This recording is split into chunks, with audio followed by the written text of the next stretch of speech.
Magang Panambahan, meron lang po akong mga few announcement. This coming Tuesday po ay anniversary ng Meralco and naanyayahan po ang ating pastor na mag-speak at mangaral ng salita ng Panginoon sa lahat po ng available na mga men and women.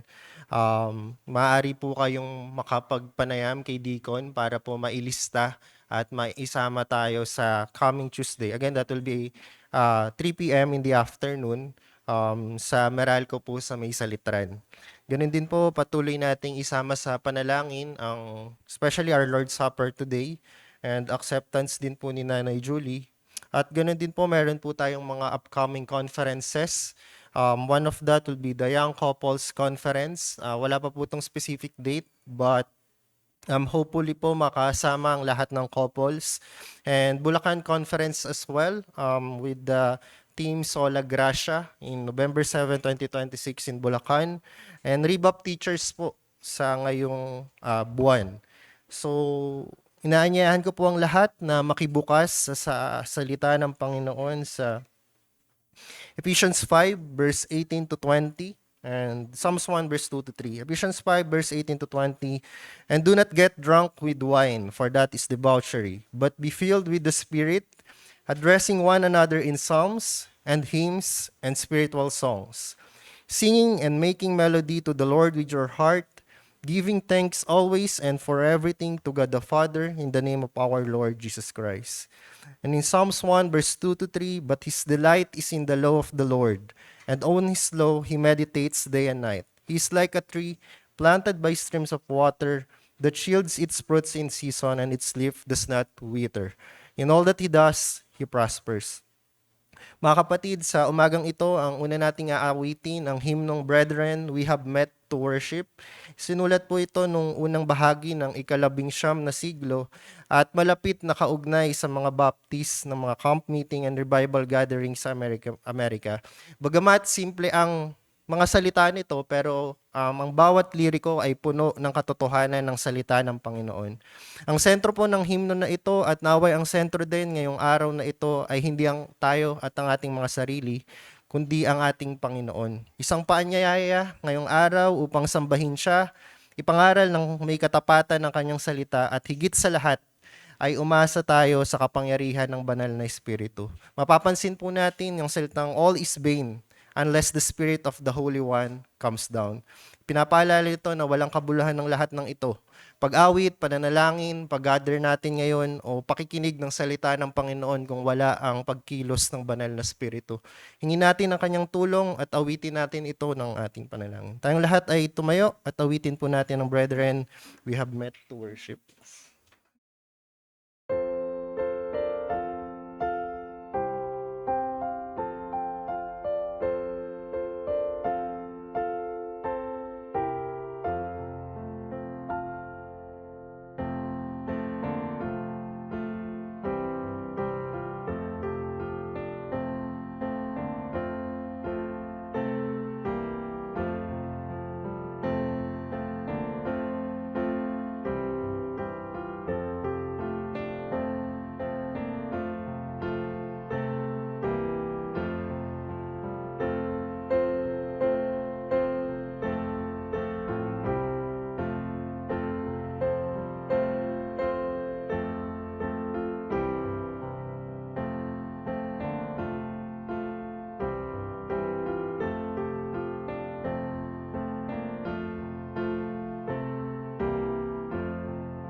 sa diwa ng panalangin, Ama naming Diyos na dakila sa lahat at nakakaalam at sumisiyasat ng laman ng aming puso't isipan. Salamat, Ama, sa araw na to na naway makatagpo nga kami ng kapahingahan sa inyong salita.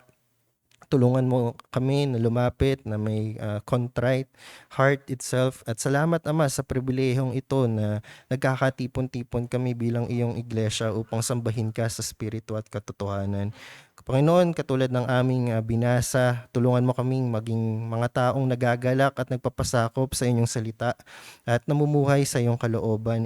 Itanim mo ang buhay ng matatag sa iyong katotohanan upang kami mamunga rin ng tunay para sa inyong kaluwalhatian. At ganoon din sa oras na to, naway tulungan kami, nawa, Ama, ng inyong banal na spiritu, nawa ang aming pag-aawit, pag-aaral ng inyong salita, ang fellowship itself, even ang pakikinig sa inyong salita ay magmula sa pusong nagnanais na makatipan ka at nagnanais ng tunay na pagsamba at may pusong pagpapasalamat dahil ikay tapat na nagsusustain sa amin at ito'y nararapat para sa inyo. At nawa, Ama, tanggapin mo ng malugod ang aming pagsamba at nawa ang lahat ng aming gagawin sa araw na ito ay maging kalugod-lugod sa iyo at magbigay ng karangalan sa pangalan lamang ng anak ninyo na si Hesus Kristo. Salamat, mapurihan ka, Ama, sa pangalan ni Jesus. Amen.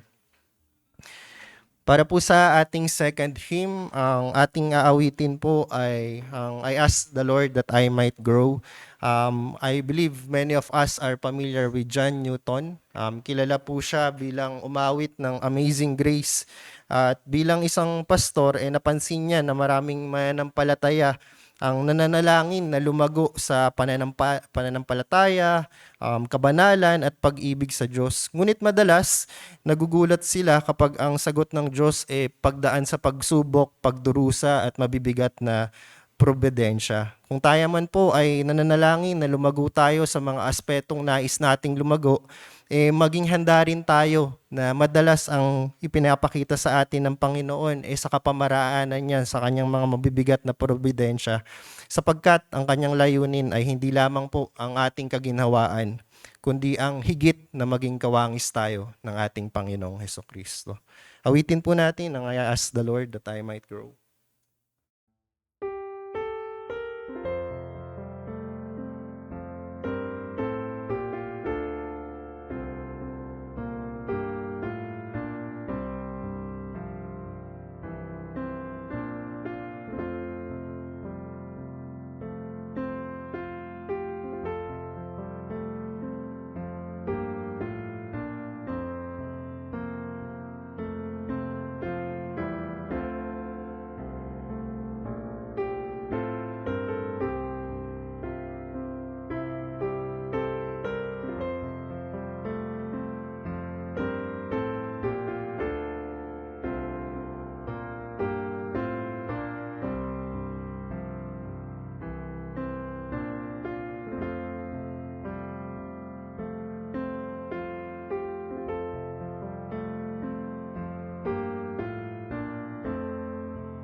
Para po sa ating scripture reading, buksan po natin ating Biblia sa Exodus chapter 6.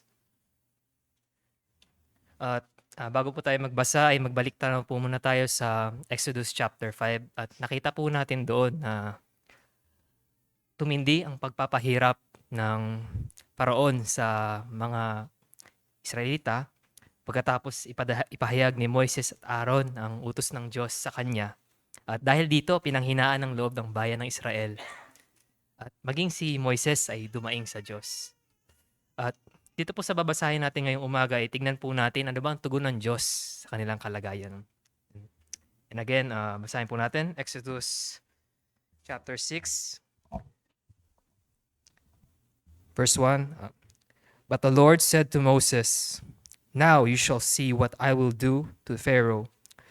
For with a strong hand he will send them out, with a strong hand he will drive them out of his land." God spoke to Moses and said to him, "I am the Lord.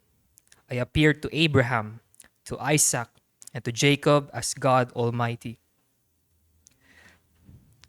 But by name, the Lord, I did not make myself known to them. I also established my covenant with them to give them the land of Canaan, the land in which they lived as sojourners. Moreover, I have heard the groaning of the people of Israel, whom the Egyptians hold as slaves, and I have remembered my covenant. Say therefore to the people of Israel, I am the Lord, and I will bring you out from under the burdens of the Egyptians, and I will deliver you from slavery to them.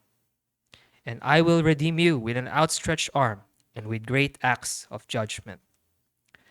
I will take you to be my people, and I will be your God, and you shall know that I am the Lord your God, who has brought you out from under the burdens of the Egyptians. I will bring you into the land that I swore to give to Abraham, to Isaac, and to Jacob. I will give it to you for a possession. I am the Lord. Verse 9. Moses spoke thus to the people of Israel, but they did not listen to Moses because of their broken spirit and harsh slavery. So the Lord said to Moses, "Go in, tell Pharaoh, king of Egypt, to let the people of Israel go out of his land." But Moses said to the Lord, "Behold, the people of Israel have not listened to me. How then shall Pharaoh listen to me, for I am of uncircumcised lips?" But the Lord spoke to Moses and Aaron and gave them a charge about the people of Israel and about the Pharaoh, king of Egypt, to bring the people of Israel out of the land of Egypt. Verse 14. These are the heads of their fathers' houses, the sons of Reuben, the firstborn of Israel: Hanok, Palu, Hezron, and Carmi. These are the clans of Reuben. The sons of Simeon: Jemuel, Jamin, Ohad, Jachin, Zohar, and Shaul, the son of a Canaanite woman. These are the clans of Simeon. These are the names of the sons of Levi according to their generations: Gershon, Kohath, and Merari, the years of the life of Levi being 137 years. The sons of Gershon: Libni and Shimei, by their clans. The sons of Kohath: Amram, Izhar, Hebron, and Uzziel, the years of the life of Kohath being 133 years. The sons of Merari: Mali and Mushi. These are the clans of Levites according to their generations. Amram took as his wife Jochebed, his father's sister, and she bore him Aaron and Moses. The years of the life of Amram being 137 years. The sons of Izhar, Korah, Nepheg, and Zikri. The sons of Uzziel: Mishael, Elzaphan, and Sithri.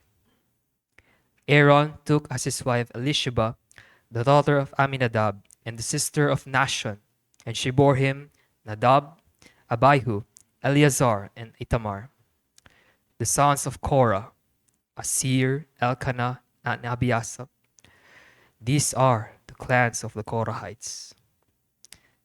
Eleazar, Aaron's son, took as his wife one of the daughters of Putiel, and she bore him Phinehas. These are the heads of the fathers' houses of the Levites by their clans.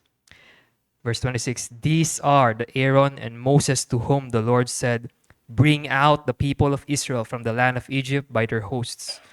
It was they who spoke to Pharaoh, king of Egypt, about bringing out the people of Israel from Egypt. This Moses and this Aaron.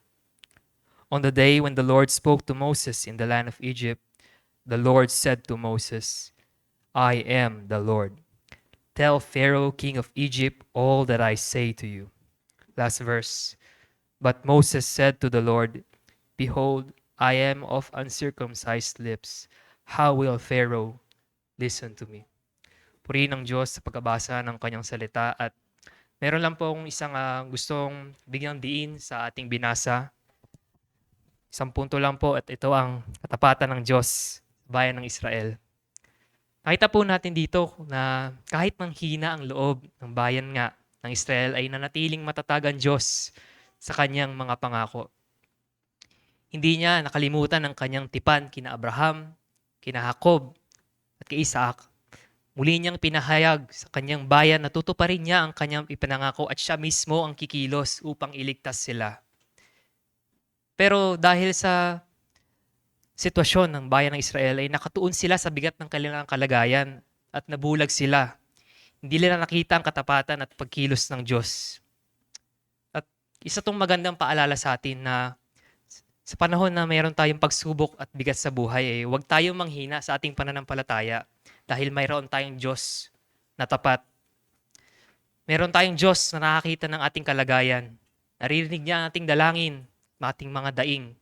Kumikilos siya ayon sa kanyang mga pangako at sa takdang oras. Sa pagtatapos po kung paanong hindi nakalimutan ng Diyos ang kanyang tipan, gayon din sa takdang panahon tinupad niya ang pinakamaganda at pinakadakilang pangako sa pamamagitan ng kanyang anak na si Jesucristo. Kung paano ang Israel ay walang kakayahang palayain ang kanilang sarili sa mga taga-Ehipto, ganoon din tayong mga makasalanan kung paano tayo di natin kayang iligtas ang ating mga sarili. Pero dahil ang Diyos ay matapat, pinadala niya ang kanyang anak na si Jesucristo upang tubusin tayo. At sa kanyang kamatayan at muling pagkabuhay tayo naligtas. At kung ikaw ay hindi pa tunay na sumasampalataya kay Kristo, muli ang Diyos natin ay tapat sa kanyang pangako ay tinatawag ka upang magsisi at lumapit kay Jesucristo. Dahil kay Kristo lamang matatagpuan ang tunay na kapatawaran at kaligtasan. Kaya wag mong ipaliwala ang kanyang panawagan. Magsisi ka sa iyong kasalanan at lumapit ka kay Kristo habang may oras pa.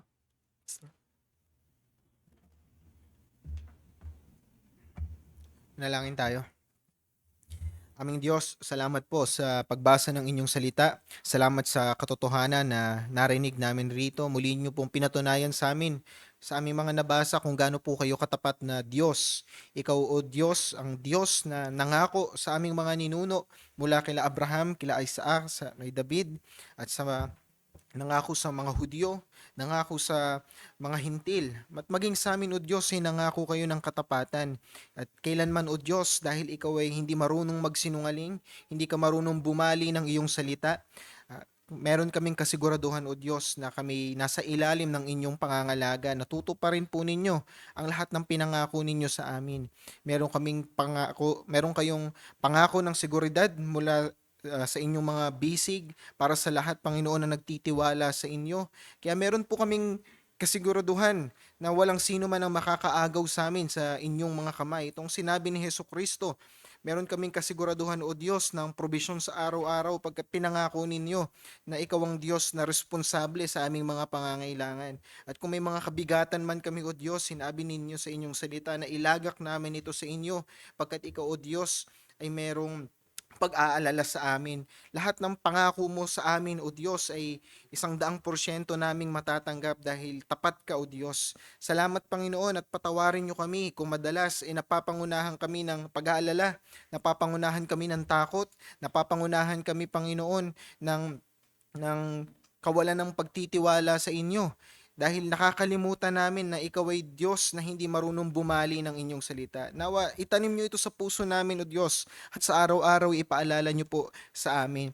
Pinupuri ka namin at sinasamba, tinatanghal ka namin sa iglesia mo na ito, O Diyos. Walang ibang pangalan ang nais namin na mailuklok sa aming kalagitnaan, mailuklok sa kaitaas-taasan, kundi ang pangalan mo lamang, O Yahweh. Dalangin namin, O Diyos, na magalak ka sa aming pag-aawitan, sa aming pananalangin, sa aming pag-aaral ng iyong salita. Magalak ka, Panginoon, sa katapatan at paglilingkod ng inyong mga tao. At napapasalamat kami, Panginoon, sa iyo na sa kabila po ng hindi magandang panahon, ng mga nakalipas na araw, maging kaninang umaga, iningatan niyo po kami na makarating po rito at binigyan niyo po kami ng pagkakataon na makapagpahinga sa presensya ninyo sa araw na ito. Habang ang mundo sa aming labas ay busy at naghahanap ng kaligayahan sa ibang lugar, binigay niyo po, Panginoon, ang inyong lugar sa iglesia na ito para kami magkatipon at makadaupang palad ka, at pinangako po ninyo, O Diyos, ng aming mga kaluluwa ay makakaranas ng kapahingahan kung kami dudulog sa iyo sa araw na ito sa pagsamba. Salamat, Panginoon, at tinakda ninyo ang araw na ito para sa aming ikabubuti. At nagpapasalamat kami sa lahat ng pagsustenan nyo sa amin sa nakalipas na 6 na araw. Binigyan nyo kami ng maayos na kalusugan, iningatan nyo po kami. Ang aming mga pangangailangan, Panginoon, mula kaliit-liitan hanggang kalaki-lakihan ay pinagkaloob po ninyo. Hindi po kayo nagpabaya sa amin. At hanggang sa araw na ito, O Diyos, may lakas kami. Meron kaming buhay, may hininga kami para sumamba sa iyo. Nawa gamitin namin ito, Panginoon, para sa ikapupuri ng pangalan po ninyo. May mga kapatiran po kami na hindi po namin kasama ngayon.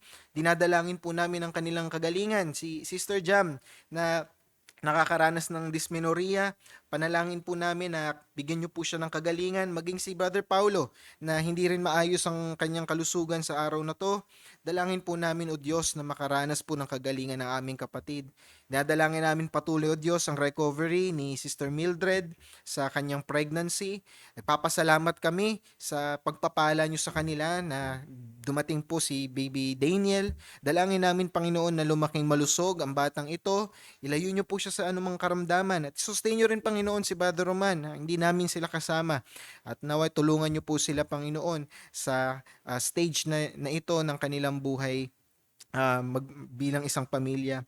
At dinadalangin din namin sa iyo, O Diyos, ang wife ni Pastor Boy Dadula na nakalipas na araw ay umuwi na po sa inyong piling. Dalangin namin, Panginoon, na bigyan niyo po ng comfort ang kanilang family, ang kanilang iglesia. Nawa sa mga panahon na ito ay wala silang takbuhan kundi ikaw. Nawa, Panginoon, mangusap din sa kanilang mga pamilya na wala pa sa iyo ang kaiksian ng buhay. Nawa, Panginoon, ang mga pangangailangan nila sa panahon na ito ay katagpuin nyo rin, Panginoon. At isustain nyo rin po si Pastor Boy na nawalan po ng asawa. Taas din namin sa panalangin si Pastor Eman Tamargo na nakalipas na linggo nagkaroon ng problema sa kanyang balakang. Dalangin namin, Panginoon, na pagalingin niyo po si Pastor Eman nang sa ganun ay magamit niya uli ang kanyang lakas sa paglilingkod po sa inyo. Papasalamat din kami, Panginoon, sa maayos na biyahe ni Brother Jerry at ni Sister Doris papunta po ng Amerika. Salamat at ligtas sila. Tinugon niyo po ang dalangin namin para sa safe na travel. Gamitin po ninyo, Panginoon, ang time na ito na magkasama sila para maging mayabong lalo ang kanilang pagsasama, ang kanilang pagstay sa Amerika, sa trabaho nila doon. Sustain niyo po sila, O Diyos. Bigyan niyo sila ng lakas. Ang mga pangangailangan po nila, O Diyos, na ay pagkaloob ninyo. At higit sa lahat, ng kanilang buhay ay gamitin po ninyo para sa paglilingkod at benefit ng inyong iglesia doon sa River Life Church sa Austin, Texas. At nagpapasalamat din kami sa pagpapala po ninyo sa Sanchez family na makakapag-take po ng entrance exam sa UP si Mateo sa araw na ito. Bigyan nyo po ng strength at wisdom si Mateo, knowledge sa kanyang exam na iti-take, at ingatan nyo sila sa kanilang biyahe papunta at pabalik, at nawa makasama namin sila mamayang hapon sa panambahan. Lubos din kami nagpapasalamat dahil sa araw na ito ay tatanggapin po mamayang hapon sa membership magdadaos po ng membership acceptance para kay Sister Julie. Nawa o Diyos ang aming response sa pag-witness namin ng acceptance na ito ay gratefulness sa iyo na muli ay nagdagdag ka ng kaluluwa sa lokal na iglesia na ito. At nawa Panginoon, maging pagpapala rin ito sa buhay ni Sister Julie. Gamitin po ninyo ang buhay niya para magsilbing blessing and edification sa buong iglesia na ito. Lubos kaming lumalapit sa iyo, O Diyos, ng may mababang loob. Nawa, O Diyos, ay kung meron kaming iniingatang kasalanan, ilapit namin at ilapag namin sa paanan mo nang merong pagsisisi at merong brokenness, may contrition. At sa iyo kami dumidepende sa araw na ito. Wala kaming kakayanan na maunawaan ang salita mo. Wala kaming kakayanang sambahin ka. Malibang bigyan nyo kami ng grasya na gawin ito. Nawa magligtas po kayo, O Diyos, ang mga mahal namin sa buhay at kaibigan at bisita na narito ngayon ay maaaring wala pa kay Hesukristo na iyong anak. Dalangin namin na makasumpong sila at hindi sila lalabas ng gusaling ito na hindi dala-dala ang pag-asa ng kaligtasan mula sa Ebanghelyo. Nawa tapat na mapangaral ang iyong salita sa sermon na ipapangaral mamaya, Ama. Nawa ang kamalian ay ilayo ninyo sa bibig ng mga ngaral. Nawa ang salita mo ay maging lantad, si Hesukristo ay maging malinaw. Ang paanyaya ng kaligtasan sa Ebanghelyo, O Diyos, ay marinig ng bawat tenga sa araw na ito. Wala kaming tinatanghal at pinapupurihan kundi ikaw lamang, aming Diyos. Naway ang presensya mo, ang presensya ng inyong anak na si Hesukristo ay lumukob sa aming lahat. Salamat, Ama, sa pangalan ng inyong anak na si Hesukristo. Amen.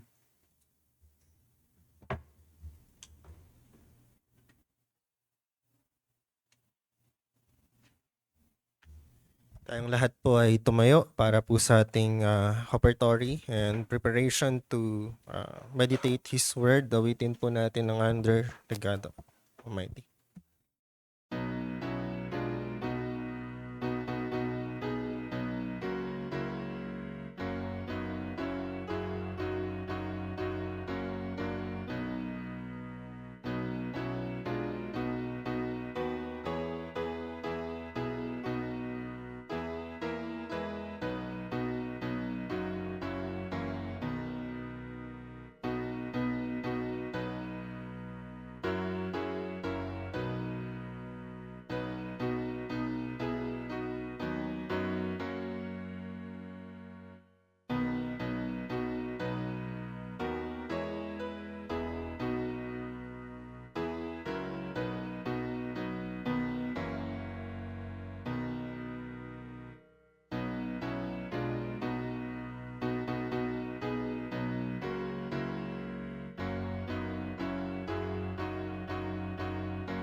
Magandang umaga mga kapatid. Nung nakaraang linggo, sinimulan po natin ang pag-aaral sa panibagong aklat mula sa Lumang Tipan. Kung naalala po ninyo, natapos na tayo sa aklat ng mga hukom. Nagsimula tayo sa pag-aaral ng aklat ng Ruth.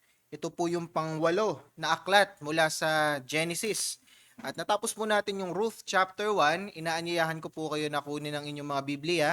Pag-aaralan po natin ngayon ang buong kabanata ng Ruth chapter 2. So I invite you, let us open our Bibles to Ruth chapter 2. We will read the whole chapter from verses 1 hanggang verse 23. Itong salita ng Diyos na hindi nagkakamali at hindi nagbabago, pangunahan ko po ang pagbabasa. Si Naomi ay may kamag-anak sa panig ng kanyang asawa, isang lalaking mayaman mula sa angkan ni Elimelech na ang pangalan ay Boaz. Sinabi ni Ruth na Moabita kay Naomi, hayaan mo ako ngayon na pumunta sa bukid at mamulot ng mga uhay sa hulihan ng taong magpapahintulot sa akin. Sinabi niya sa kanya, humayo ka, anak ko. Kaya't siya umalis, siya'y dumating at namulot sa bukid sa likuran ng mga nagaani. Nagkataong nakarating siya sa bahagi ng lupa na pag-aari ni Boaz na kabilang sa angkan ni Elimelech. At narito si Boaz ay nakarating mula sa Bethlehem at sinabi niya sa mga nagaani, ang Panginoon ay sumainyo. Sila'y sumagot, pagpalaing ka nawa ng Panginoon. Pagkatapos ay sinabi ni Boaz sa kanyang mga lingkod na sa kanyang lingkod na tagapamahala ng mga nagaani, kaninong dalaga ito? Ang lingkod na tagapamahala sa mga nagaani ay sumagot, siya'y babaeng Moabita na bumalik na kasama ni Naomi mula sa lupain ng Moab. Kanyang sinabi, ipinakikiusap ko na pamulutin at pagtipunin mo ako sa gitna ng mga bigkis sa likuran ng mga nagaani. Sa gayoy pumaroon siya at nagpatuloy mula sa umaga hanggang ngayon na hindi nagpapahinga kahit na sandali. Na magkagayoy sinabi ni Boaz kay Ruth, makinig kang mabuti anak ko, huwag kang mamulot sa ibang bukid o umalis dito, kundi manatili kang malapit sa aking mga alilang babae. Itanaw mo ang iyong paningin sa bukid ng kanilang inaanihan at sumunod ka sa kanila. Inuutusan ko na ang mga kabataang lalaki na huwag kanilang gambalain. At kapag ikaw ay nauuhaw, pumunta ka sa mga banga at uminom ka sa inigib ng mga kabataang lalaki. Verse 10.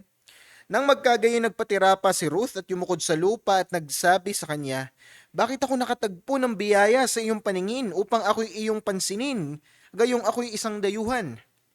Ngunit sinabi ni Boaz sa kanya, ipinaalam sa akin ang lahat ng ginawa mo sa iyong biyenan mula sa pagkamatay ng iyong asawa at kung paano ang iyong iniwan ng inyong ama at iyong ina at ang lupaing sinilangan mo at ikaw'y pumarito sa bayan na hindi mo nalalaman noon.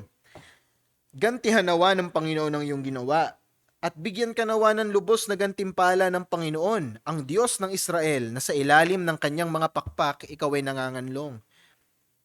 Nang magkagayoy kanyang sinabi, makatagpo nawa ako ng biyaya sa iyong paningin, Panginoon ko, sapagkat ako'y iyong inaliw at may kabait ng pinagsalitaan mo ang iyong lingkod, bagaman ako'y hindi isa sa iyong mga alila. Verse 14, sa oras ng pagkain ay sinabi ni Boaz sa kanya, halika, at kumain ka ng tinapay, isawsaw mo sa suka ang iyong tinapay. Siya nga'y umupo sa tabi ng mga nagaani at inabot niya sa kanyang sinangag na trigo. Siya'y kumain, nabusog at mayroon pa siyang hindi naubos. Nang siya'y tumindig upang mamulot ng inani, inuutos ni Boaz sa kanyang mga lingkod, pamulutin ninyo siya hanggang sa gitna ng mga bigkis at huwag niyo siyang pagbawalan. Ihugot din ninyo siya ng ilan sa mga bigkis at iwan ninyo upang kanyang pulutin at huwag ninyo siyang suwayin. Sa gayoy namulot siya sa bukid hanggang sa paglubog ng araw. Nang kanyang giikin ang lahat ng mga napulot, iyon ay halos isang efa ng sebada.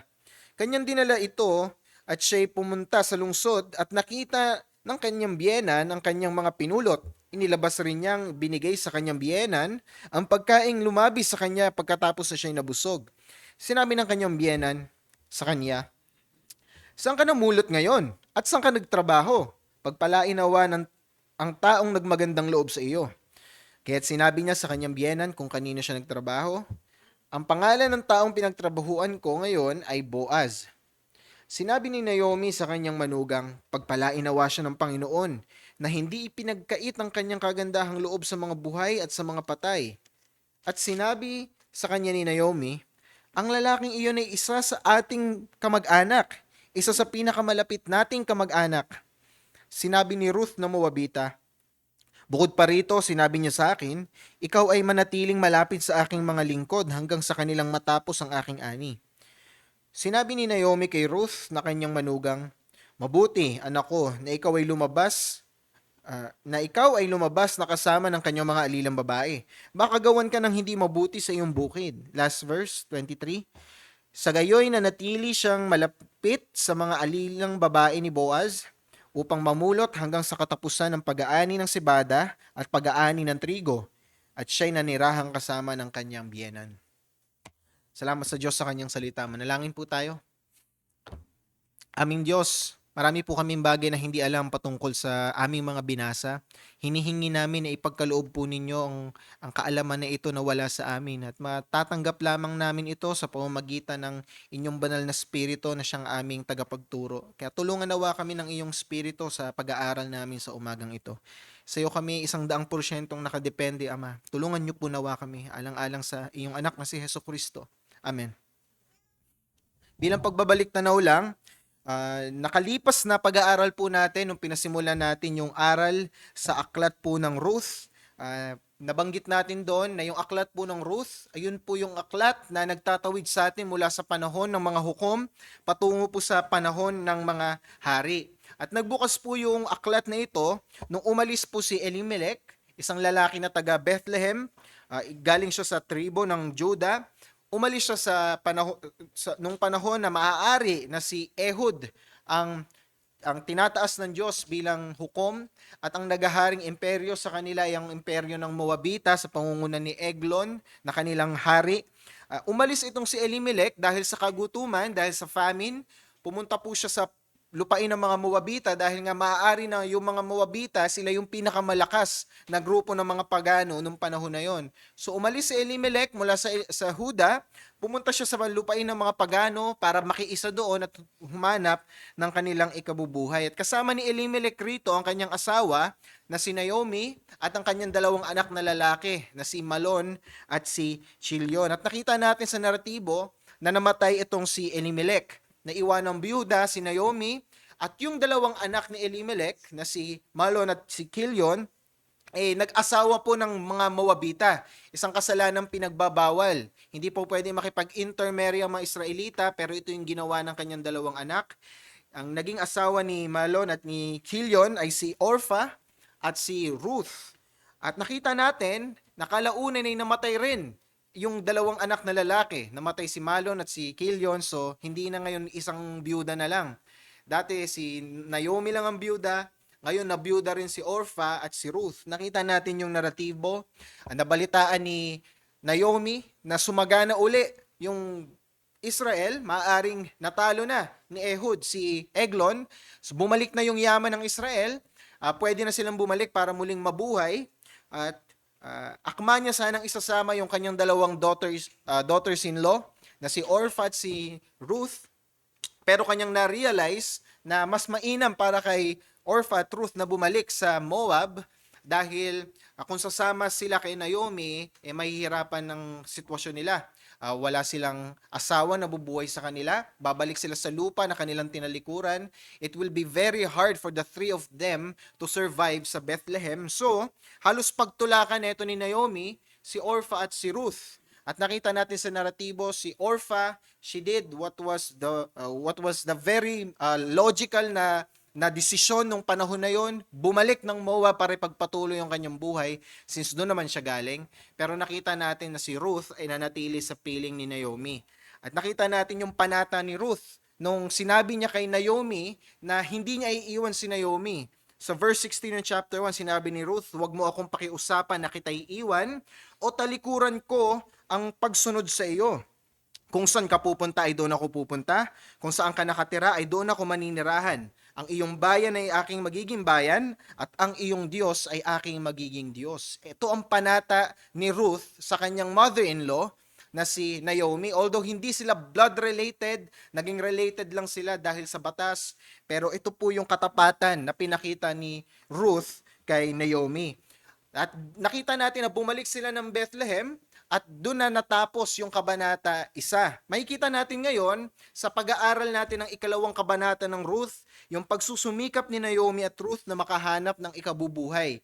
Since kailangan nilang mag-reset, hindi na nagpatuloy ang buhay nila sa Moab after 10 years. So naghahanap sila ng ikabubuhay ngayon sa Bethlehem. At may kita datin dito sa kabanata 2, yung matatag na pananampalataya at kababaang loob ni Ruth. May kita rin natin yung pagiging makadiyos neto ni Boaz, at higit sa lahat, ang pinaka makikita natin sa kabanatang ito ay kung paanong pinagpapala ng Diyos ang isang taong masunurin sa Kanya. Ang pagpapala ng Diyos dumadating sa taong masunurin sa Kanya. At yan ang ating pangunahing mensahe. Ang pagpapala ng Diyos ay hindi kapos sa isang taong lumalakad ng may pagsunod. Ang pagpapala ng Diyos ay hindi kapos sa isang taong lumalakad ng may pagsunod. God's blessings are never lacking for those who walk in obedience. God's blessings are never lacking for those who walk in obedience. Sa dalawang bahagi ng sermon na ito, makikita natin kung paano pinatutunayan ng kabanata 2 ng Aklat ng Ruth na ginagantimpalaan ng Diyos ng pagpapala ang mga taong sumusunod sa Kanya, simple man ito o magarbo tignan. So una nating tignan dyan, ang pagsunod na nagtatanim ng pagpapala. Una nating tignan ang pagsunod na nagtatanim ng pagpapala. Basahin natin yung unang talata ng kabanata 2, verse 1. Sinabi rito, si Naomi ay may kamag-anak sa panig ng kanyang asawa. So hindi ito kamag-anak ni Naomi, kamag-anak ito ni Elimelech. So kamag-anak ni Elimelech, isang lalaking mayaman mula sa angkan ni Elimelech na ang pangalan ay Boaz. So meron tayong naiwang dalawang karakter, right? Si Naomi tsaka si Ruth. Ngayon, pumasok yung panibagong karakter, sabi si Boaz. So siguro pamangkin, hindi natin alam exactly. Basta sinabi kamag-anak ito ni Elimelech. So meron na tayong pangatlong karakter ngayon, si Naomi, si Ruth, now si Boaz. At sinabi, itong si Boaz, napakayamang lalaki. So napakayamang lalaki. Tandaan ninyo, kaka-recover lang ng Israel, right? Galing sa famine ng Israel, kaya umalis si Elimelech. Pero bakit napakayaman ni Boaz? So mayaman si Boaz, mayaman siya na farmer. Ngayon sa verse 2, makikita natin, dahil nga naghahanap ng ikabubuhay itong si Naomi at si Ruth, nagpaalam itong si Ruth kay Naomi. Sabi niya sa verse 2, hayaan mo ako ngayong pumunta sa bukid at mamulot ng mga uhay sa hulihan ng taong nagpapahintulot sa akin. So may bright idea itong si Ruth. Since nagugutom sila ni Naomi, wala silang asawa to provide for their needs, kailangan nilang mag-survive sa bagong buhay nila sa Bethlehem, nakaisip ng paraan si Ruth kung paano sila mabubuhay. Ang naisip niyang paraan, pupunta siya dun sa mga nag-aani ng sebada at trigo. Kasi anihan to eh. Yung mga malalaglag daw na mga ani, pupulutin niya, kukolektahin niya, at yun yung kakainin nila. Pwedeng yun ang kainin nila, o kukolektahin niya, ibebenta niya, para meron siyang pera pambili ng tinapay. So, mahirap itong papasukin ni Ruth, right? Pero mas maganda na to kaysa wala silang kainin. So, maganda yung idea ni Ruth para makasurvive sila. So verse 3, ganun nga yung ginawa ni Ruth. Pumunta nga siya sa mga taniman at namulot siya ng mga nalalaglag na mga uhay at nalalaglag na trigo at nalalaglag na mga sibada. Ngayon, sa verse 3, habang namumulot siya sa mga bukid, nakarating siya sa bukid ni Boaz. Natandaan natin, di ba, mayaman to si Boaz. He is a rich farmer. Nakarating siya dito sa bukid ni Boaz at dito siya namulot ng mga nalalaglag na uhay. Sabi dito sa verse 3, nagkataong nakarating siya sa bahagi ng lupa na pag-aari ni Boaz. Pero akong unang obserbasyon. Bakit ginamit ng Biblia yung word na nagkataon? Bakit nagkataon? Ano, aksidente? Alam natin ang probidensya ng Diyos, hindi ba? Kontrolado ng Diyos lahat ng bagay.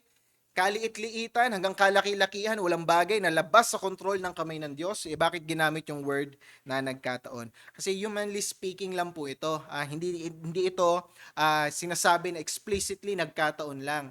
Sa perception lang natin itong tao na nagkataon na pumunta doon si Ruth. Nakikita natin kasi providensya ng Diyos yung kumikilos dito eh. Fated nga to si Ruth tsaka si Boaz na magkita. Hindi sila pinagtagpo ng tadhana. Pinagtagpo sila ng providensya ng Diyos. Kasi nakarating doon si Ruth sa taniman ni Boaz.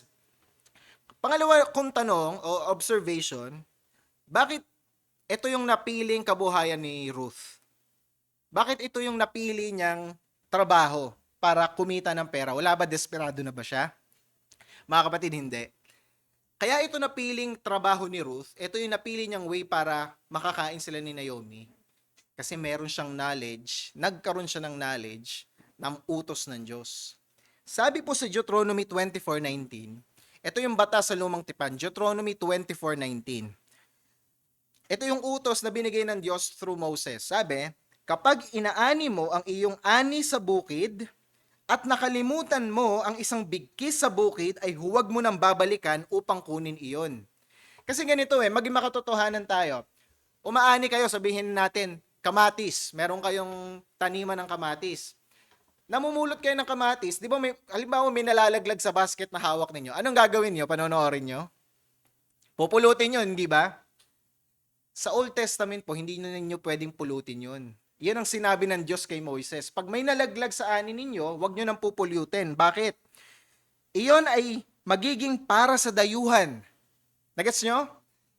Kaya hindi na pwedeng pulutin para yung mga mahihirap, yung mga dayuhan, yung mga byuda, sila yung pupunta doon, meron silang pagkain na nalaglag mo. So, iyon ay magiging para sa dayuhan, sa ulila at sa babaeng balo, upang pagpalain ka ng Panginoon mong Diyos sa lahat ng gawa ng inyong mga kamay. Napakabuti ni Yahweh, ano? Napakamaalalahanin niya sa mga taong walang pera, walang makain. Inaalala niya yung mga pangangailangan ng mga taong ito na pag nalaglag ng mga nag-aani, yung mga ani nila, hindi na nila pwedeng pulutin yun. Provision yun ng Diyos para sa mga mahihirap. Ngayon, ayun yung naisip ni Ruth. Kaya yun ang ginawa niyang trabaho. Naalala niya na yung Yahweh ni Naomi, mabuti pala. At ito yung kanyang naging aksyon. At sa totoo lang mga kapatid, napaka-tempting ng batas na to eh. Kasi di ba pag may nalaglag na ani mula sa'yo, sibada, trigo, kamatis man yan, napaka-tempting na pulutin uli yun. Sayang, pinaghirapan mo yun eh. Pero no, sinabi ng Diyos, huwag mo yung gagawin.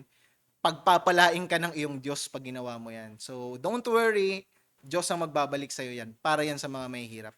Third observation, brethren. Bakit alam to ni Ruth?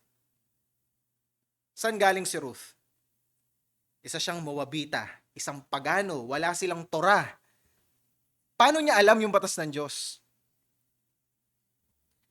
Naalala niyo yung panata niya kay Naomi? Tama, kay Naomi. Ano yung panata ni Ruth kay Naomi? Ang iyong Diyos ay aking magiging Diyos. Hindi nagsisinungaling si Ruth. She was dead serious sa kanyang panata. Alam niya na kailangan niyang tuparin yung pangako niya kay Naomi, na yung Diyos ni Naomi, si Yahweh, magiging Diyos niya na. Hindi niya nasasambahin si Baal at si Asherah. Tatalikuran niya na yon, maglilingkod siya kay Yahweh. Anong ginawa ni Naomi? Inalam niya yung kautosan ni Yahweh, nalaman niya na may batas si Yahweh na ganito, doon siya nag-resort na business. Right? So we have this evidence na napaka-obedient neto ni Ruth, na dead serious siya sa pagsunod dito sa Diyos ni Naomi. At mga kapatid, ito ang isang marka ng isang taong totoong dinodiyos si Yahweh. Pagsunod sa kanyang salita. Nakita natin kay Ruth, she was serious na sambahin ang Yahweh ni Naomi.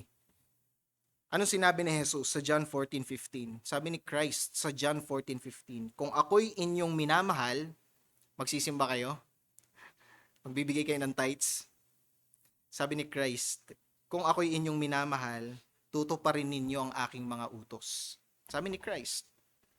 Ibig sabihin, ito yung proof na siya talaga ang Diyos natin if we are obedient sa kanyang salita. At nakita natin ito kay Naomi.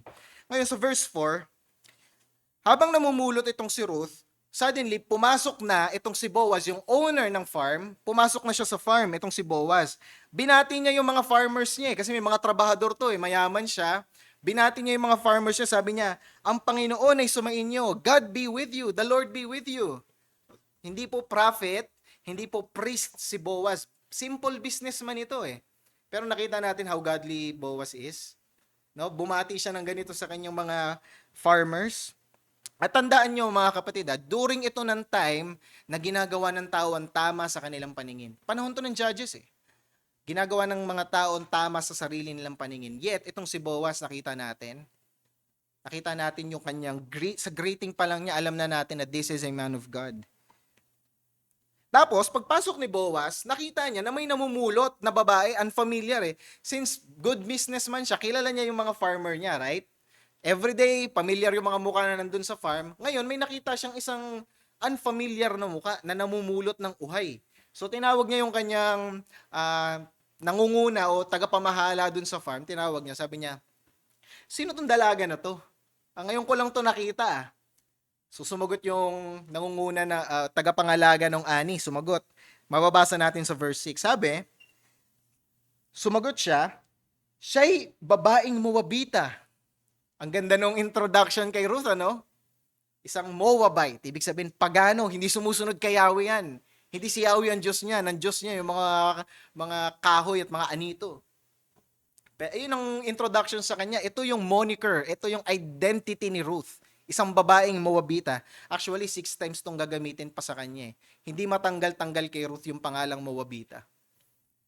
Pero sinabi ito, siya babaeng Moabita na bumalik na kasama ni Naomi mula sa lupain ng Moab. Kanyang sinabi, pinakikiusap ko na pamulutin at pagtipunin mo ako sa gitna ng mga bigkis sa likuran ng mga nag-aani.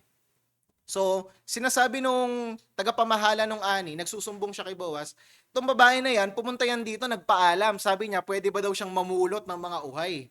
Yun yung sinabi nung tagapamahala. Pero ito mga kapatid, bakit nagpaalam pa si Ruth? Di ba lawful na to? Right? Lawful lang gawin to Hindi niya na kailangan magpaalam, right?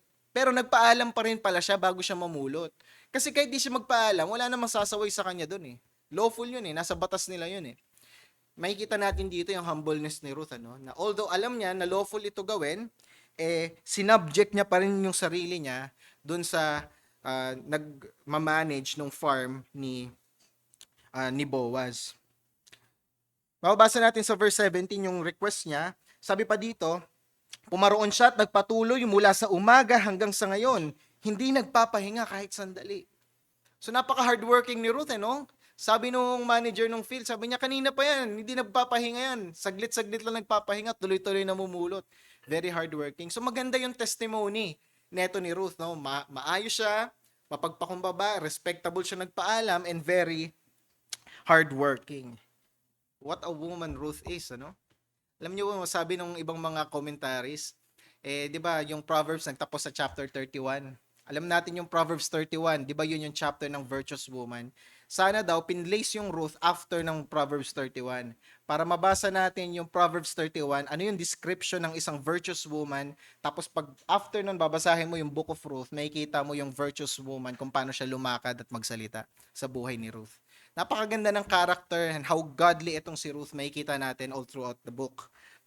Mga kapatid, simpleng pagsunod lang yung mga nakita natin sa mga karakter na ito, sa karakter ni Boaz at ni Ruth. Pero mga kapatid, ito yung pagsunod na pinagpapala ng Diyos.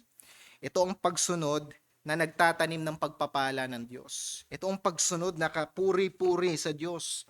Maliit man sa paningin natin ito, ngunit hindi ito nawawaglit sa mata ng ating Diyos. Nakita natin ito kay Boaz. Paano natin nasabi? Yung yaman po na tinatamasa ni Boaz dahil nga mayamang farmer siya, bunga po ito ng hindi niya paggaya kay Elimelech na kamag-anak niya. Nung time of famine, anong ginawa ni Elimelech? I'm out of here. Punta ako dun sa lupain ng mga pagano, nandun ang buhay. Ayun ba ginawa ni Boaz? No.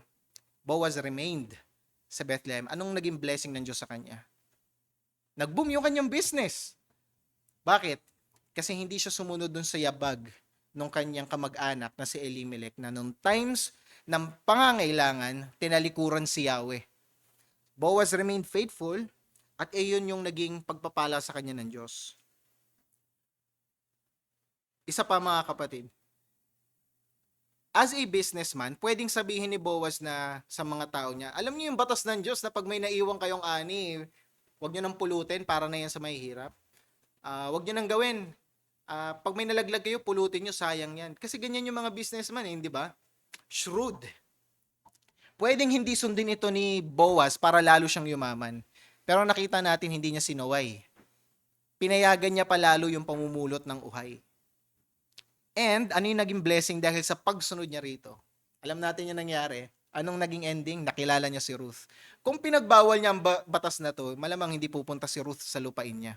Pero dahil sumunod siya sa utos ng Diyos na ito, dumating si Ruth sa lupa niya, anong nangyari? Nagkaroon siya ng asawa. Napangasawa niya si Ruth. Alam natin yan sa chapter 3 and 4, yan ang ating mababasa. Itong maliit na pagsunod rin na ito, na pinagpapala ng Diyos, nakita rin natin ito kay Ruth. Nakita natin si Ruth, isang pagano na tumalikod sa kanyang mga peking Diyos, at ngayon sumusunod na kay Yahweh. Sa panahon ng kagutuman, mga kapatid, maaari na ang tugon ni Ruth mga paganong aktibidad, right? The moment na umalis sila ng Moab ni Naomi, papunta ng Bethlehem para maghanap ng trabaho, bilang isang pagano, bilang isang godless woman, isang babaeng pinalaki na walang batas ng Diyos, sa tingin ninyo, anong pwedeng pumasok sa isip ni Ruth na pwedeng pagkakitaan? Pwede siyang bumalik sa templo ni Baal kasi may templo na nila Baal nung panahon na ito eh. Pwede siyang mag-participate sa temple orgies. At humingi siya ng tulong kay Baal. Since pag humingi siya ng tulong kay Baal at nag-perform siya ng temple orgies, anong paniniwala ng mga pagano na ito? Ng mga Canaanite na ito. Di ba i-bless ni Baal yung lupa nila at aani, magiging prosperous sila? Maaring ganun ang response ni Ruth. Pero hindi yan ang naging response niya. Maaring magnakaw siya. Bakit? Yung Diyos naman ni Baal, hindi pinagbabawal yung pagnanakaw eh. Pwede niyang gawin yun. Or the worst, pwede siyang maging prostitute. Mas mabilis na paraan yun para kumita ng pera. Kung kayo yung nasa posisyon ni Ruth bilang isang pagano, maaaring ganun ang gawin. Right? Pero hindi yun ang ginawa ni Ruth. Pinailalim niya ang sarili niya sa salita ng Diyos. Sumunod siya sa salita ng Diyos. Nagpakita siya ng katapatan, nagpakita siya ng kababaang loob, nagpakita siya ng kasipagan. Maliit na pagsunod. Ito ang pinagpapala ng Diyos. Naalala ninyo yung bata sa John chapter 6 na nagbigay ng 5 pirasong tinapay at 2 pirasong isda? Maliit na bagay, right? Not much. 5,000 ito. 5 pirasong tinapay at 2 isda lang dala mo. Anong ginawa ng ating Panginoong Jesus? Pinagpala yung maliit na offering ng bata na yun. Higit pa sa 5,000 nakakain. Naalala natin, yung Shunammite woman na nagpakita ng hospitality kay Prophet Elisha. Yung babaeng Sunamita na hindi magkaanak-anak. Every time na pupunta si Prophet Elijah sa lupa nila, pinaghahanda niya ng pagkain, ng matutulugan, very hospitable. Maliit na act of kindness. Anong ginawa ng Diyos? Pinagpala siya ng anak. At nung namatay yung anak niya, anong ginawa ni Prophet Elisha? Binalik ito mula sa kamatayan. So small acts of obedience sa Diyos, yet pinagpapala ng Diyos sa kanyang probidensya. Kaya ang hamon sa atin mga kapatid, maging masunurin tayo sa Diyos sa simpleng paraan man. Tandaan natin na tanda po ito ng mga mananampalataya, hindi malabagin sa Diyos. We can spot kung sino ang unbeliever sa pamamagitan ng pagiging malabagin o pagiging masunurin. Makikita natin yan. Ano sinabi ni Jesucristo? Sa Luke 12:48. Sabi ni Christ, Luke 12:48, ngunit sa bawat binigyan ng madami, marami ang hihingiin sa kanya. At sa kanya na pinagkatiwalaan ng marami, higit na marami ang kanilang hihingiin sa kanya. To whom much is given, much is required. Ang napagkakatiwalaan sa maliit, mapagkakatiwalaan sa malaki. Ang Kristiyanong sumusunod sa maliit, maliit man ito, napagkakatiwalaan ng Diyos sa mga mas malalaki. Kasi ang nangyayari mga kapatid, we're waiting for this big spiritual break. Humihingi tayo ng pagkakataon sa Diyos na bigyan tayo ng mas malaking ministry assignment, Mas naghahanap tayo ng mas public na evangelistic platform. Naghihintay tayo na mas ma-recognize ng church yung mga gifts natin. At once mangyari yun, ano mangyari? Papakita na talaga natin yung pagsunod natin sa Diyos. Ngayon kasi, pwede pa akong maging lucky, pwede pa akong maging relax kasi wala naman ako masyadong responsibility sa church eh. Wala pa ako masyadong big ministry. Pero once bigyan na yan ng Diyos, talaga papakita ko yung talagang buhos ng performance ko bilang Christian. Hindi yun mangyayari mga kapatid. Kung hindi tayo masunurin sa Diyos sa mga maliliit niyang utos, chances are hindi rin tayo susunod sa Kanya kahit bigyan niya man tayo ng mga mabibigat pang ministeryo. Pero hindi yun ang naging aksyon ni Boaz at ni Ruth. Sa maliit na bagay, naging tapat sila sa Panginoon. Makikita natin yan sa mga susunod na talata kung paano pinagpala ng Diyos yung pagsunod ni Ruth at ni Boaz. Kaya diyan tayo dadalhin ng ating ikalawang bahagi. Ikalawang bahagi, tingnan natin ang pagpapalang bunga ng pagsunod. Kanina nakita natin yung pagsunod na nagtatanim ng pagpapala. Ngayon naman, ang pagpapalang bunga ng pagsunod. Dahil sa pagsunod na ito, nung na-recognize ni Boaz yung ginawa ni Ruth, makakita tayo dito ng 3 pagpapala. 3 blessings na tanggap ni Ruth mula sa Diyos through Boaz. 3 blessings na natanggap ni Ruth. Unang pagpapala na tanggap ni Ruth, mababasa natin sa verse 8 to 9, pagpapala ng seguridad. Ito yung unang blessing, security, seguridad. Sabi dito sa verse 8, na magkagayo sinabi ni Boaz kay Ruth, makinig kang mabuti, anak. Tinawag niyang anak no? Pero later on, magiging wife niya kasi ito Sabi niya, makinig ka ng mabuti sa akin, anak. Huwag kang mamulot sa ibang bukid, umalis dito, kundi manatili kang malapit sa aking mga alilang babae. So may instruction si Boaz. Nakita niya yung kababaang loob, kasipagan, pagkamasunurin ni Ruth. Anong sinabi niya kay Ruth? In-approach niya, sinabi niya, huwag daw siyang mamulot ng uhay mula sa ibang bukid. Dito na lang siya sa bukid na ito. Kasi tandaan natin, galing si Ruth sa ibang bukid, di ba? Nagkataong nakarating lang dun sa bukid ni Boaz. Sabi ni Boaz, dito ka na lang mamulot. Tapos sinabi sa kanya na sumama siya dun sa mga manggagawang babae, huwag siya dun sa mga lalaking farmer. Dito siya sumama sa mga babaeng manggagawa at sinabihan din ni Boaz yung mga lalaking farmer na huwag gambalain, huwag guluhin itong si Ruth. Laking blessing Naghihintay lang to na malalaglag na mumo. Pero nakita natin yung blessing sa kanya. Sinabi sa kanya nung may-ari ng lupa na doon lang siya. Sumama siya sa mga babaeng workers. Huwag siyang sumama doon sa mga lalaking farmers. At sinabi pa ni Boaz sa kanya sa verse 9, kung nauuhaw daw siya, pwede siyang makiinom doon sa mga banga na inigiban ng mga lalaki. Meron siyang supply. Hindi lang ng pagkakitaan niya, pati ng sustenance niya ron. So secured itong si Ruth doon. Safe siya doon sa farm ni Boaz.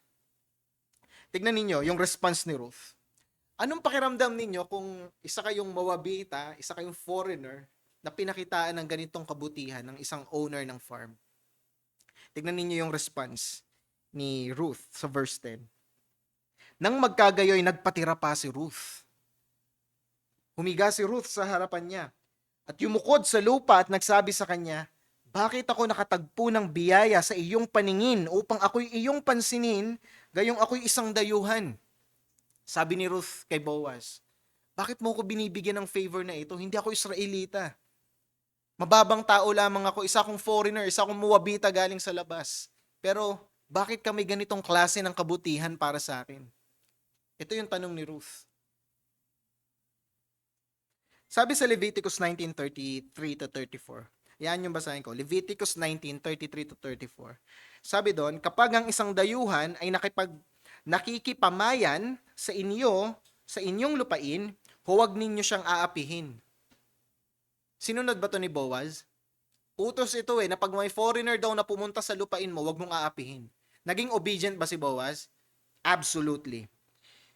Ang dayuhang nakikipamayan sa inyo ay ituturing ninyong katutubo sa inyo. So kahit foreigner yan, ituring ninyo na native, na taga dyan, na lokal ninyo yan, at iyong iibigin na gaya ng iyong sarili. You should show compassion and love that foreigner as yourself, sapagkat kayo'y naging dayuhan sa lupain ng Ehipto. Ako ang Panginoon ninyong Diyos. So sinabi ni Yahweh, tandaan ninyo, naging dayuhan din kayo sa Egypt. So show compassion pag may mga foreigner na pumunta sa lupa ninyo. At ito yung pinakitang compassion ni Boaz kay Ruth. verse 11. Nakikita natin to, di ba nagtanong si Ruth, bakit ako nakatanggap ng favor? Tignan ninyo yung sagot ni Boaz, yung reason ni Boaz kung bakit siya nagpakita ng kindness kay Ruth. Verse 11, sinabi ni Boaz sa kanya, ipinaalam sa akin ang lahat ng ginawa mo sa iyong biyenan mula sa pagkamatay ng iyong asawa at kung paanong iyong iniwan ang inyong ang inyong ama at ang iyong ina at ang lupang sinilangan mo at ikaw ay pumarito sa bayan na hindi mo nalalaman noon. So sinabi ni Boaz, kaya ako nagpakita ng kindness sa iyo kasi nakita ko how compassionate you are sa iyong mother-in-law. Nalaman ko yung background mo kaya ako nagpakita ng compassion sa iyo. Tignan niyo yung verse 12. Napakaganda nung sinabi ni Boaz sa verse 12. Gantihan nawa ng Panginoon ang iyong ginawa at bigyan ka nawa ng lubos na gantimpala ng Panginoon, ang Diyos ng Israel, na sa ilalim ng kanyang pakpak, ikaw ay nanganganlong. So sinabi ni Boaz kay Ruth, pagpalain ka ni Yahweh, kung saan sa kanyang pakpak, doon ka nanganganlong. So una, nakikita natin dito, kinilala ni Boaz na si Ruth ay under the wings of the Lord. Ruth was under the wings of the God, the Almighty.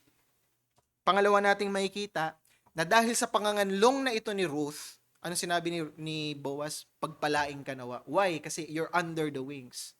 Ibig sabihin, if you're outside the wings of the Lord, there's no blessing. Dahil nanganganlong siya sa loob, blessing will come. Isa pang tanong mga kapatid. Pamilyar ba yung phrase na under the wings? Narinig nyo na ba ito sa ibang portion ng scripture? Pag sinabing ilalim ng pakpak.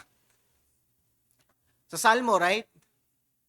Merong sinabi doon, pagiging nasa ilalim ng pakpak ng Panginoon. Sa New Testament kaya meron? Does it ring a bell? Naalala niyo si Jesus, pagpasok niya sa Jerusalem? Anong sinabi niya sa Matthew 23:37? Kausap niya yung buong bayan ng Jerusalem. Sinabi ni Jesus, Matthew 23:37, Jerusalem, Jerusalem, na pumapatay ng mga propeta at bumabato sa mga isinugo sa kanya. Makailang ulit kong ninais na tipunin ang iyong mga anak na gaya ng pagtitipo ng inahing manok sa kanyang mga sisiw sa ilalim ng kanyang mga pakpak at ayaw ninyo.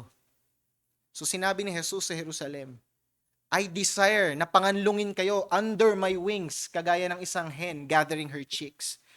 But you refuse. Ayaw ninyo. So familiar yung language na ito. Ibig sabihin po ng pagiging under the wings of God, under the wings of the Lord, ibig sabihin pagiging secured sa kanyang sa ilalim ng pakpak ng Diyos. Being protected under the wings of God. Ito yung first blessing na natanggap ni Ruth. Pangalawang blessing na natanggap niya, mababasa natin sa verse 14. Yung blessing ng kasaganahan. Una, seguridad. Pangalawa, kasaganahan.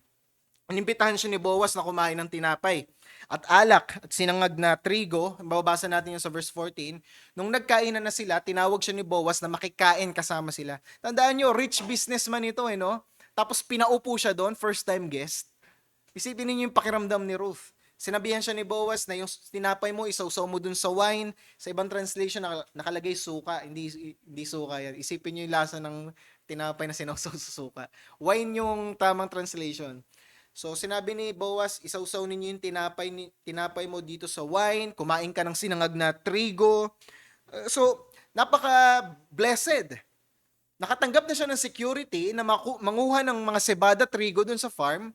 Binigyan pa siya ng kasaganahan, overflowing. Sinabi pa dito, siya'y kumain, nabusog, at meron pa siyang hindi na uubos. Alam niyo yung pakiramdam na parang kumain ka ng buffet, tapos ang dami mong natira. Abundant. Hindi na maubos ni Ruth yung pagkain na nasa kanyang plato. Tandaan ninyo mga kapatid, pumunta lang siya doon para magtrabaho. Pero ito yung natanggap niya, na treatment mula doon sa may-ari ng lupa. So nakatanggap siya ng security, nakatanggap siya ng abundance. Pangatlong blessing na natanggap niya, provision. O provision. Nakatanggap siya ng provision para sa kasalukuyan niyang pangangailangan, pati sa pangangailangan niya sa hinaharap. Mababasa natin sa verse 15, yung inutos ni Boaz. Sinabi ni Boaz sa kanyang mga tauhan, sabi niya, pamulutin ninyo siya hanggang sa gitna ng mga bigkis at huwag ninyo siyang pagbawalan. So sinabi ni Boaz sa mga farmers niya, no, na bigyan ng full right si Ruth na mamulot dun sa kanyang farm. Pero ito mga kapatid paano pag walang lalaglag? Paano yan? Di walang pupulutin si Ruth. Right? Kasi makakapulot ka lang pag may nalaglag. Di ba kung farmer ka, sinabihan ka nung amo mo na pag may nalaglag, huwag mo nang pulutin. Hindi ba ang mangyayari sa inyo? Magiging extra cautious ka? Lalo nga ngayong mag-iingat, walang malalaglag. Pero pansinin nyo to. Sa verse 16, ano yung ginawang blessing ni Boaz sa kanya? Sabi, ihugot din ninyo siya ng ilan sa mga bigkis. So sinabi ni Boaz sa kanya, sadyain ninyong may malaglag para may pulutin si Ruth. Sadyain ninyo. Ihugot din ninyo siya ng ilan sa mga bigkis at iwan ninyo upang kanyang pulutin at huwag ninyo siyang sawayin. Napakabuti. Napakamaawain ni Boaz. In case na wala kayong malaglag, sadyain ninyong may malaglag para may pupulutin tong si Ruth. Yan yung naging blessing ni Ruth from Boaz. At ano nangyari? Verse 17, after matapos yung araw ng pag-aani, tinipon ni Ruth yung kanyang napag-anihan, umabot daw ng 1 ephah. Alam nyo ba na sobra pa yun sa pangangailangan ng isang tao? That is an abundant harvest. So sobra-sobra. Ambis na mga mumo, mga pulot-pulot na nalaglag lang, higit pa sa tinatanggap ng isang normal na taong nag-ani, yung naiuwi ni Naomi. Tapos tignan nyo, verse 18. Pansinin nyo itong ugali ni Ruth na ito. Maliit na detail lang ito pero speaks volume sa karakter ni Ruth. Verse 18, sinabi, kanyang dinala ito sa kanyang, at siya'y pumunta sa lungsod at nakita ang kanyang biyenan. So umuwi na siya kay Naomi after ng harvest. Inilabas rin niya, ibinigay sa kanya, at ibinigay sa kanyang biyenan ang pagkaing lumabi sa kanyang pagkatapos na siya'y nabusog. Naalala nyo, di ba pinakain siya ni Boaz? Tapos sobra-sobra yung pagkain niya. Ginawa niya, sinaron niya. Tapos inuwi niya sa kanyang biyenan. So, hindi lang siya na thinking niya sarili niya, na nabusog na siya doon sa pagkain na binigay ni Boaz. No, iniisip niya na walang makain yung kasama niya sa bahay. Binalot niya, inuwi niya. Right? Pansinin niyo yung character na ito ni Ruth. Hindi lang sarili niya iniisip niya, thoughtful siya even sa need ng kanyang kasama sa bahay. Nagtanong si Naomi sa verse 19, sabi niya, saan ka namulot ngayon at saan ka nagtrabaho? Pagpalain nawa ang taong nagmagandang loob sa iyo. So lubos na bless itong si Naomi sa naiuwi ni Ruth. Anong sinabi ni Ruth sa kanya? Sinabi niya na si Boaz daw, yung owner ng farm, yung nagbigay sa kanya. Pansinin ninyo yung thanksgiving ni Naomi muli sa verse 20. Sinabi ni Naomi, pagpalain nawa siya ng Panginoon. Si Boaz daw, pagpalain ng Panginoon na hindi ipinagkait ang kanyang kagandahang loob sa mga buhay at sa mga patay. Nagdag pa ni Naomi, ang lalaking iyon ay isa nating kamag-anak, isa sa pinakamalapit nating kamag-anak. Sa English translation na meron kayo, one of our redeemers, nakalagay, right? One of our redeemers. Sa susunod natin mga pag-aaral, we will study more sa kinsman redeemer culture na meron ng Israel pero hindi muna ngayon. So na-confirm na itong si Boaz, hindi kasi ito alam ni Ruth nakamag-anak pala nila si Boaz. So na-confirm nakamag-anak pala nila ito. One of their redeemers. So sa verse 21, pinaalala uli ni Naomi sa kanya na wag na siyang pumunta sa ibang farm, manatili siya dun sa farm ni Boaz. So verse 22, ganun nga ang ginawa ni Ruth. She remained dun sa farm ni Boaz hanggang natapos ang pag-aani ng sibada at ng trigo. Nakikita natin dito, mga kapatid, sa ikalawang punto. Ito ang pagpapalang natatanggap ng isang taong sumusunod sa Diyos. Nakita natin yung simple obedience ni Boaz at ni Ruth, lalong-lalo si Ruth. Ano yung tinanggap niyang blessing? Security, abundance, and provision. Dahil sa kanyang pagiging tapat sa Diyos. Dahil sa kanyang obedience. Mga kapatid, hindi ako nangangaral ng prosperity gospel. I hate prosperity gospel, alam niyo yan. Pero hindi dahil may mga nangangaral na pag naglingkod ka sa Diyos, pati luho mo ibibigay. Hindi porke may mga nangangaral ng ganyan, hindi na po totoo na hindi ka po sa pagpapala ng Diyos sa mga mananampalatayang masunurin. Huwag po nating hayaang nakawin nila yung katotohanan na yun. Anong sinabi sa Psalm chapter 1? verse 1 to 3, yung description ng the blessed man. Ano sinabi? Blessed is the man who walks not in the counsel of the wicked, who sits not in the seat of scoffers, nor stands in the way of sinners. Pinagpala daw yung tao na ito na hindi nakikinig sa masama, sumusunod sa Diyos. Verse 2, sinabi, but on his law he meditates day and night. So hindi lumalakad sa masama, lumalakad sa batas ng Diyos. Mananampalatayang masunurin. Anong pagpapalang kasunod ng isang taong ganito? Anong sinabi? Verse 3, he is like a tree planted by streams of water that yields its fruit in its season, and its leaf does not wither. In all that he does, he prospers. Sa lahat ng kanyang ginagawa, pinagpapala siya. Ito ang pangako ng Diyos sa isang tao, sa isang mananampalatayang masunurin, tumatalikod sa kasalanan, sumusunod sa landas ng Diyos. Ito ang ginawa ni Naomi, tinalikuran ng pagano niyang buhay, sumunod kay Yahweh, pagpapala yung humabol sa kanya. She received security, she received abundance, and provision. Yang hamon sa atin dito sa ikalawang bahagi, nawa manganlong tayo sa ilalim ng pakpak ng ating Panginoon. Ito ang pangako niya, pagpapala sa mga taong nanganganlong sa kanyang pakpak. Bilang pagtatapos, nais ko kayong himukin, mga kapatid, magtiwala tayo sa providensya ng Diyos. Magtiwala tayo sa providensya ng Diyos. Gasgas na bang pakinggan? Every week na ba nating napapakinggan? Sawang-sawa na ba tayo na marinig? Let us trust God's providence. Tandaan natin, mga kapatid, gumagawa ang Diyos tungo sa ikabubuti ng mga tao niya. Lagi nating sinasabi yan dito sa church. Lahat ng ginagawa ng Diyos is for the good of His people. Halimbawa, yung buhay ni Ruth sa ating pinag-aralan. Nakita ba natin yung darkness ng chapter 1? Namatay si Elimelech, namatayan ang asawa si Ruth. Nag-iiyakan pa sila dun sa chapter 1. Pinalitan ni Naomi yung pangalan niya from sweetness, na ibig sabihin ng Naomi to Mara, ibig sabihin bitterness. Sinabi pa ni Naomi na yung kamay ng Diyos nasa kanila, na mabigat ang kamay ng Diyos sa kanila. Lahat ng kadiliman na yon sa chapter 1, hinayaan ba ni Ruth na masubside siya ng darkness na yon? No. Nagtiwala sila ni Naomi sa providence ng Diyos by going back to Bethlehem. Anong ginawa ng Diyos sa kanila? Provided for all their needs. Hindi sila nagsulk lang dun sa darkness ng chapter 1. So let us trust God's providence. Anong sinabi ng ating Confession of Faith? 1689, London Baptist Confession of Faith, chapter 5, paragraph 7.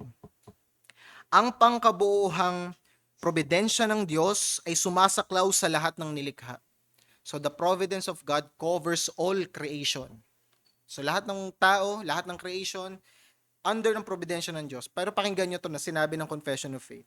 Ngunit, ang namumukod tanging paraang ito ay ginagawa sa pag-iingat ng kanyang iglesia. Yes, may general providence pero may special providence ang Diyos para sa kanyang mga tao. Ang lahat ng bagay ay pinamamahalaan para sa ikabubuti ng iglesia.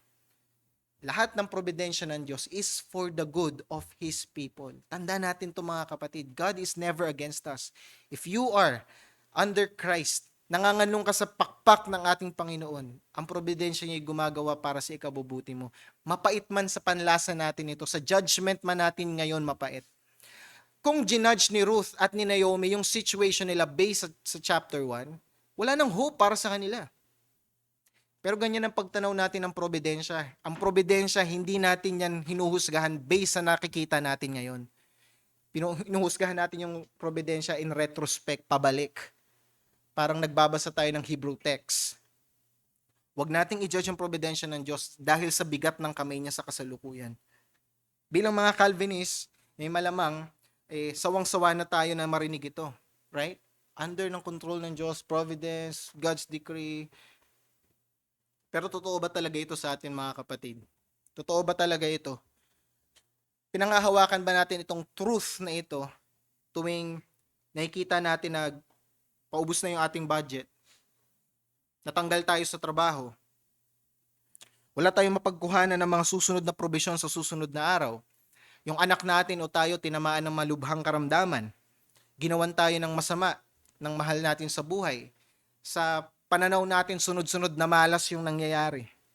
Naalala pa ba natin na kontrolado lahat ng Diyos ang mga bagay-bagay? Na lahat ng bagay kumikilos base sa paggawa ng Diyos ayon sa kanyang kalooban. Pansinin natin itong lagi nating kinukote na verse sa Romans 8:28. Tingin ko nga kahit nakapikit kayo, kaya nyo nang i-recite ito eh. All things work together for good. Right? Para kanino? For those that love God. For those who are called according to His purpose. Kung tayo nasa ilalim ng Diyos, lahat ng bagay ay kumikilos sa ikabubuti natin. Okay? But, ito ang hamon natin sa mga kaibigan natin na wala pa kay Jesucristo. Sinabi rito, all things work together for good for those who love God and those who are called according to His purpose. Paano kung wala ka kay Jesucristo? Wala ka sa ilalim ng Diyos, ibig sabihin, all things work together not for your good. Kasi you don't love God at hindi ka lumalakad according to His purpose, according to His will. Ano sinabi ni Joel Beakey? Sa Puritans living in relationship to affliction, desertion, and sin. Meron siyang binanggit dito patungkol sa Romans 8:28. Sabi niya, but sin works for good only to them that hate it. Sin shall not do good to them that love sin, as the physician's medicine does no good to him who loves his disease. Sin works for the good to them that loathe it, who are humbled for it, who fly to Christ for refuge from it, who would not allow themselves in the least sin to gain the whole world, who would look upon the least sin as worse than the greatest affliction, who fight against it by the strength of Christ and the Spirit, and use all holy means to overcome it. Even sin, even darkness, even heavy providences, it works good para sa mananampalataya dahil they hate sin. But if you love sin, wala kang aasahang pagpapala mula sa Diyos. Tinutulak ka ng Diyos sa pagsisisi. Lahat ng goodness niya para sa iyo is for your repentance. At lahat ng kabigatan na nararanasan mo ngayon ay panggising yan sa iyo ng Diyos para ikay magsisi. Makita mo ang kaiksian ng buhay, ang kamangmangan ng patuloy na paglakad na tungo sa kapahamakan. All things does not work together for your good if you are outside the wings of God. Kung wala ka sa ilalim ng pakpak ng ating Panginoon. Tandaan natin mga kapatid, nakaugpong ang probidensya ng Diyos sa aktibong pagsunod ng tao. Nakaugpong ang probidensya ng Diyos sa aktibong pagsunod ng tao. Huwag mong sabihin na pag nalaglag ka sa kasalanan, probidensya ng Diyos, kontrolado niya lahat eh. Well, nakaugpong ang probidensya ng Diyos sa active obedience, aktibong pagsunod ng mga tao. Kaya panawagan natin sa mga kaibigan natin na wala pa sa ating Panginoong Hesukristo. Nawa sumunod ka kay Kristo. Sa ganung paraan lamang gagana ang probidensya ng Diyos ukol sa ikabubuti mo.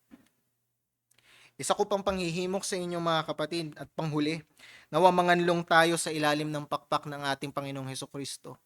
Manganlong tayo sa ilalim ng pakpak ng ating Panginoong Hesukristo.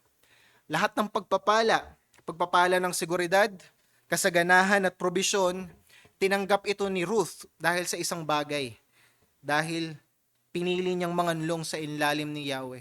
Tinalikuran niya ang kanyang Diyos nung siya'y nasa lupa pa ng mga Moabita. Pinili niya ang Diyos ni Naomi. Inibig niya ang Diyos ni Naomi.